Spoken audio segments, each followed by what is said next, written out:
اور load shedding بھی شہروں کے اندر اور کراچی میں جس گرمی کے اندر لوڈ شیڈنگ ہے، وہ کیا آپ کی کوئی تیاری نہیں تھی؟ کیا ہوا؟ بجلی تو ہے یہاں ملک میں.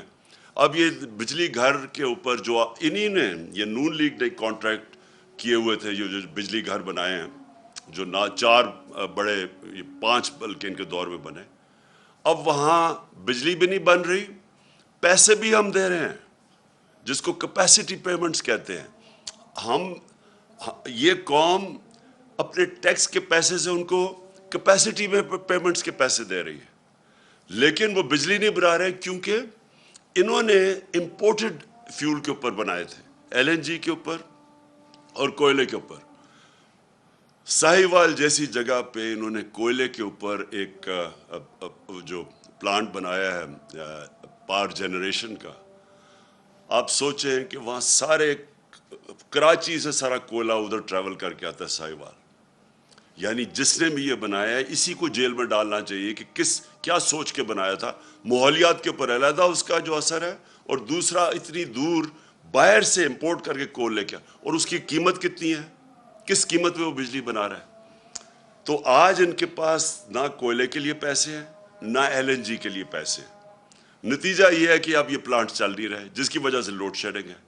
تو میرا پھر سے سوال ہے کہ اتنی محنت سے آپ نے سازش کی، بیرون ملک کے ساتھ مل کے، یہاں لوگوں کے ساتھ مل کے، غداروں کے ساتھ آپ نے یہ سازش کی، اور آج لوگ آپ سے یہ سوال پوچھ رہے ہیں کہ جب آپ یہ سازش کر کے آ گئے تو اب کہہ رہے ہیں کہ جی یہ سارا کچھ عمران خان اور PTI نے کیا ہے. تو اگر ہم نے یہ کیا تو ہمیں رہنے دینا چاہیے تھا. آج ہم ذمہ داری لیتے ہیں اس چیز کی. ہم بھی IMF کے پروگرام میں تھے، 3.5 سال ہم IMF کے پروگرام میں تھے.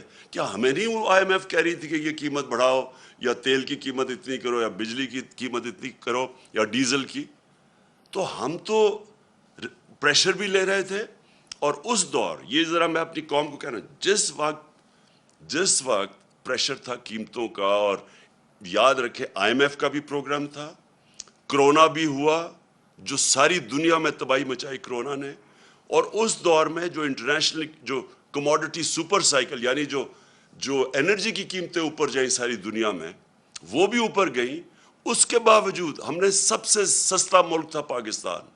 آج اگر آپ قیمتیں دیکھیں، جس قیمت پہ ہم ڈیزل بیچ رہے تھے، پٹرول بیچ رہے تھے، بجلی حالانکہ کانٹریکٹ انہوں نے سائن کیا، پھر بھی ہم نے قیمتیں روکی ہوئی تھی.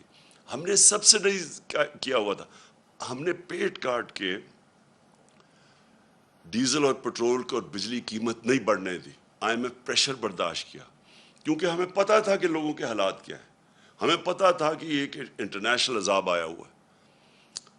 کون سی قیامت آئی کہ آج سارا کچھ آسمانوں پہ چلا گیا؟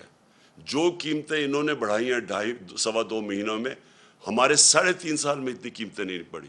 کوئی چیز لے لیں، آٹا لیں، گھی خاص طور پہ لیں، یہ ڈیزل اور پٹرول، بجلی کی، ابھی تو لوگوں کو بجلی کے بل آنے ہیں. تو بجائے لوگوں کو ان کی دکھ درد سنیں اور کوشش کریں کسی طرح اپنا ذہن استعمال کریں، سوائے اپنی چوری بچانے کے لیے اور NRO لینے کے لیے، ذہن استعمال کریں کہ کیسے آپ لوگوں کا بوجھ کم کر سکتے ہیں. بجائے وہ کرنے کے، آج ان کو ٹیئر گیسنگ کیا ہے، دہشت پھیلائی جا رہی ہے، ڈرایا جا رہا ہے لوگوں کو. میری آج اپنی ساری قوم سے ایک ہی آپ سب کے لیے درخواست ہے، اپیل ہے کہ دیکھیں، ایک پرامن احتجاج ہم سب کا حق ہے. یہ ہمیں جمہوریت ایک حق دیتی ہے، ہمارا آئین حق دیتا ہے. ہمارے جب ہم نے 25 کو جب احتجاج کیا، 25 مئی کو، انہوں نے جس طرح کا ظلم کیا لوگوں کے اوپر، فیملیز پہ، گھر میں رات کو 2-3 بجے گھس کے خواتین کو جس طرح انہوں نے چادر اور 4 دیواری کو، ہماری روایت کو پیچھے رکھ کے جس طرح انہوں نے کیا، اس کی میں مارشل لاء میں تو شاید ایسا ہوتا ہو، کسی جمہوریت میں میں نے ایسے نہیں دیکھا.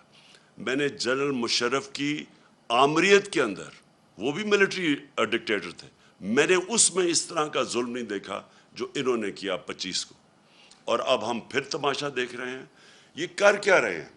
سنبھالی ان سے معیشت سنبھالی نہیں جا رہی، قیمتیں ان سے روکی نہیں جا رہی، باہر پھر رہے ہیں ہاتھ پھیلا کے. وہ ان کی مدد جس طرح کر رہے ہیں، جس طرح میں نے کہا کہ وہ کوئی بھی فری لنچ نہیں ہوتا، یعنی کوئی مفت میں آپ کی مدد نہیں کرتا، وہ کوئی نہ کچھ آپ سے مانگ رہے ہیں.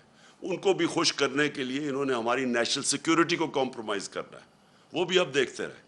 تو اب اگر ان کا خیال ہے کہ صرف ظلم کر کے اور تشدد کر کے کسی طرح لوگوں کو کنٹرول کریں گے، ایسے لوگ کنٹرول نہیں ہوں گے. ابھی مہنگائی جہاں تک ہمیں پتہ ہے جولائی میں اور بڑھنی ہے، کیونکہ انہوں نے جولائی میں جو LNG تھی وہ نہیں آ رہی. اب ان کے پاس جو یہ سمجھ رہے تھے کہ یہ باہر سے چیزیں، یہ فیول خرید لیں گے، یہ کوئلہ یا LNG، وہ ان کے پاس وہ وسائل نہیں ہے کیونکہ قیمتیں اوپر چلی گئی ہیں. میں آج اپنی ساری قوم کو کہہ رہا ہوں کہ میں 2 تاریخ کو ہفتے کی شام کو اسلام آباد میں انشاءاللہ ایک تاریخی ہم کریں گے پروٹیسٹ پرامن، جو ہمیشہ ہم کرتے ہیں پرامن پروٹیسٹ. ہم سارے شہروں کے اندر بھی لوگوں کو کہہ رہے ہیں کہ پروٹیسٹ کریں. پشاور، لاہور، کراچی، ملتان، کوئٹہ، جتنے ہمارے بڑے شہر ہیں ادھر بھی ہم پروٹیسٹ کر رہے ہیں، اور ہم یہاں پریڈ گراؤنڈ پہ کریں گے. میں یہ چاہتا ہوں کہ ایک زندہ قوم بن کے ہم سارے ان پروٹیسٹ میں شامل ہوں. ہم توڑ پھوڑ نہ کریں کیونکہ اپنے ملک کو ہی نقصان پہنچتا ہے، لیکن پرامن احتجاج ہم سب کریں بتانے کے لیے کہ ایک جمہوریت میں یہ ہمارا حق ہے اور حکومت کا فرض ہے کہ وہ لوگوں کی آواز سنیں. حکومت ڈنڈے سے کبھی بھی جمہوریت نہیں چلتی. حکومت اگر ڈنڈے برسائے گی اور ٹیئر گیس کرے گی، جمہوریت ایسے نہیں چلتی. جمہوریت چلتی ہے اخلاقی قوت سے، جسمانی قوت سے جمہوریت نہیں چلتی. وہ ڈکٹیٹرشپ چلتی ہے، وہ بادشاہ سے چلتی ہو. جمہوریت چلتی ہے اخلاقی قوت سے. اس گورنمنٹ کو بتانا پڑے گا کہ کیا طریقہ ہے ان کا اس قوم کو، جو ایک دم آپ نے یہ سازش کر کے، اور سازش کر کے انہوں نے سب سے پہلے پاکستان میں ایک سیاسی بحران پیدا کیا. سری لنکا کے اندر پہلے معاشی بحران آیا، پھر سیاسی بحران آیا. پاکستان کے اندر پہلے سیاسی بحران پیدا کیا گیا سازش کر کے، جب ملک بالکل ٹھیک چل رہا تھا. ہماری پوری پلاننگ ہوئی تھی. جس طرح میں نے کہا، ہم نے روس سے تیل لینا تھا. ہم نے ہندوستان کی طرح اپنے لوگوں کے اوپر بوجھ نہیں پڑنے دینا تھا جو دنیا عالمی منڈی میں تیل مہنگا ہوا ہے. ہمارا پورا پلان بنا ہوا تھا. انہوں نے پہلے ہماری گورنمنٹ پہلے سازش کی، ڈی سٹیبلائز کیا ملک کو، بحران پیدا کیا. اس کے بعد یہ معاشی بحران آیا اور یہ اب ان کے کنٹرول میں نہیں ہے.